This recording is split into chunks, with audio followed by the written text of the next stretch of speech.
I got a letter today from an old boy that lives in Comfort, Texas. His name is Ernest Ingehue. He's a good old German boy, I'll guarantee you. His parents and grandparents came into that Bernie Comfort country in the early days, and he's got in his home out there old homemade, beautiful pecan and walnut furniture. These great big cupboards, most beautiful things you ever saw in your life. He's a very refined person. He's traveled extensively in Mexico, but he's one of the old school German types. He must be, I know he's in his 70s.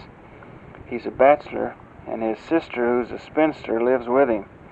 Until just this last year, his mother lived with him, and good Lord only knows how old she was when she died, but she was very intelligent. She never did get senile. Very interesting to listen to. Old Ernest owned a ranch out at Bernie that I used to go digging on all the time. Beautiful places to dig airheads there. Tremendous campsites. And he's the fellow that I was telling you about that owned the property where the Indians still live there. There's 2 families or 3 families of Indians there today. They don't speak Spanish and they don't speak English at all, and you just can't converse with them. They think they own the property, but Ernest just always let them think that. He built them some little old wooden and tin buildings there. They look like little old storage places for tools, probably 10 foot by 10, if that big, with a dirt floor, and no windows in them, but no glass or anything. And these Indians moved into there from just out on the ground where they'd lived for several hundred years probably. There is a nice spring there, a creek bottom. These Indians catch coon and possum, and occasionally they get a deer. Ernest shoots deer and takes down to them. And old Bill Fike, who lives in Austin, and I used to go out there digging quite a bit. And we found a tremendous amount of real nice first-class arrowheads and spear points. And Ernest has a nice collection himself. But anyway, Ernest, since he's getting up in years and he lives pretty far from the hospital there in San Antonio, decided he'd move into town so he could get medical assistance if he needed it. And just this last year, he sold off a portion of his ranch. When I get back, I want to take you and Joan and our families down to Bracketville and over to Comfort and spend some time down there at Fort Clark and all the surrounding areas there, and just enjoy some of the good living. Old Ernest really knows how to live. The reason I brought his name up, I'm sending you a letter I got from him under separate cover here. I recommended the book On the Border with Mackenzie to him because I know how interested he is in that sort of thing. And he wrote me a letter here that I don't even believe. Boy, part of his ranch was the old Mackenzie Ranch. And the letter's a little bit hard to read, but I'll send it to you. How about giving that thing to Peggy when you get through with it, because I want to save that letter. When I get down to see old Ernest again, I want to pull out all that Mackenzie stuff he's got and take a look at it and maybe talk him out of it. I've been sending Ernest wood carvings for years. I sent him some stuff that I got in Spain when I was over there in 1957 and 58, 10 years ago. And Ernest is a real nice guy. He really is. I'm sure you'll be interested in reading this letter. Peggy said you were interested in getting some stuff for maybe Joan and your mother, some rings and some other things, and just let me know what you'd like to have, and I'd be happy to pick up anything over there in Thailand that you want. I'm going to Australia, I think, in May sometime, I hope, for 7 or 9 days. And I'll take a look down there and see what's worth buying. I can get over to Thailand nearly any time I want to. We have a rescue airplane, a C-130, that goes over every Monday morning at 6 o'clock and comes back about 7 or 8 o'clock that night. There's no trouble to get on it. Also, I'll be going to Hong Kong too here before very long, I hope. Maybe the 23rd of this month. So if there's anything at all you want, just let me know what it is and I'll pick it up for you. I'm glad you got to talk to Joe Beeler. Spent some time with him while he was there. Joe seems to be a real nice guy. He's got a nice wife, and they live in a real fine place there in Sedona. He has a couple of horses there and a Jeep and I don't know what all, and I don't know exactly how much cowpunching he does, but he seems to have a good front anyway. He's got some beautiful paintings. I doubt very seriously if he brought anything down to Lubbock there that was part of his really good stuff, but in his home you can see that this guy is a real artist by some of the work he has hanging there. Things have been pretty quiet around here the last couple of days. Yesterday I didn't fly at all, so today I made up for it. I went on alert 7 o'clock this morning. We keep 6 airplanes on alert all the time, and I got scrambled twice. The first time about noon I went up a little bit past Kontum, which actually was about 30 miles west of Kontum, right on the Laotian border. And the Marines up there had been in close contact with a battalion of NV-8 regulars, and they scrambled us to help break the contact. And the forward air controller had been circling the area for about 15 minutes when we got there, and he saw a bunch of these NV-8 troops run in some bunkers up there underground.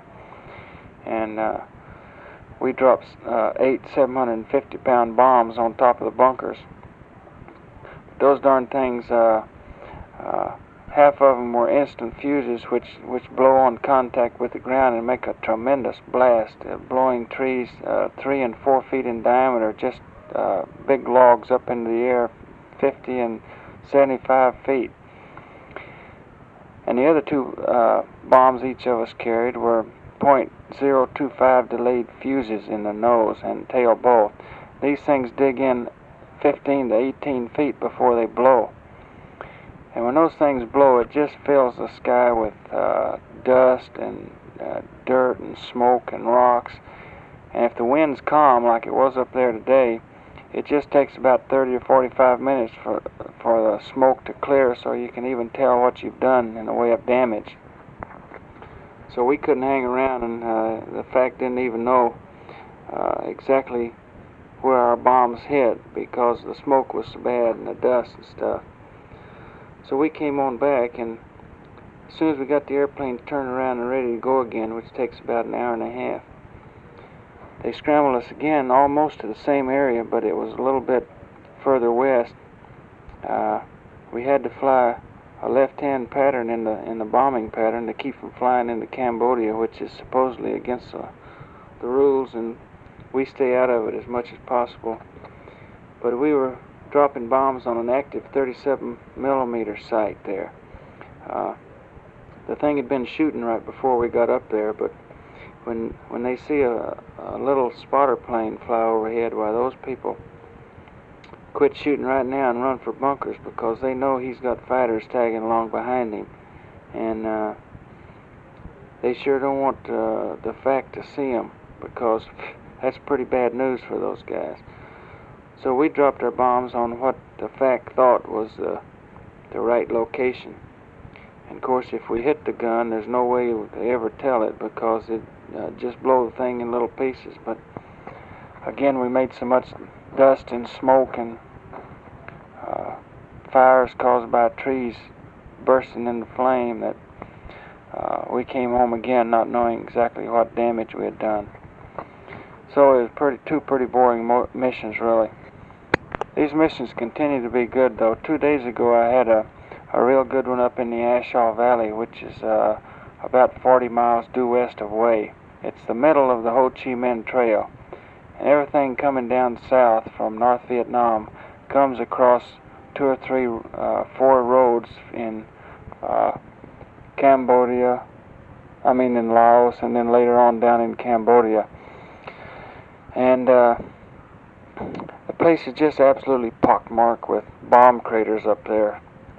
The B-52s drop in there all the time from 35,000 feet, and the fighters go in at 50 and 75 feet and 500 knots, dropping these big 750-pound bombs.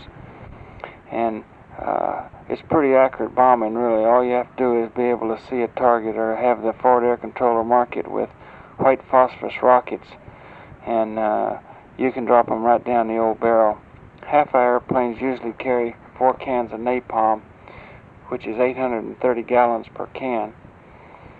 And that helps keep the enemy's head down while the guy's coming over with bombs at low altitude to drop them on top. It's a pretty good system, really. And it seems like the last few times I've been up, the ground fire's been a little bit slower, which is a surprise, really, because the action up there picks up almost daily.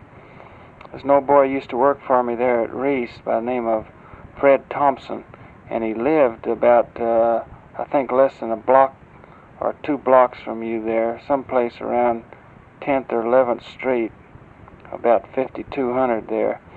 Anyway, he was shot down flying out of Phuket last week. He was up around the Magia Pass area, which is about 85 miles north of Khe Sanh. And when he jumped out, why, his beeper started beeping on guard channel automatically, and everybody heard it. But it was almost dark, and so the rescue operation didn't start until the next morning. And when the Crown airplanes got up there, they heard his beeper in downtown in a city up there, in the Magia Pass area, so they knew that very little chance that old Fred was going to get picked up. He's probably up in the Hanoi Hilton by now. This tape's about over, so I'll close, Bill.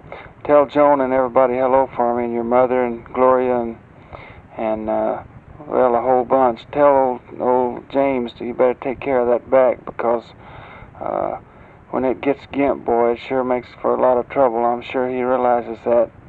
But anyway, tell a whole bunch hello for me, and let me hear from you. And also, I'd like to know what you think about this letter.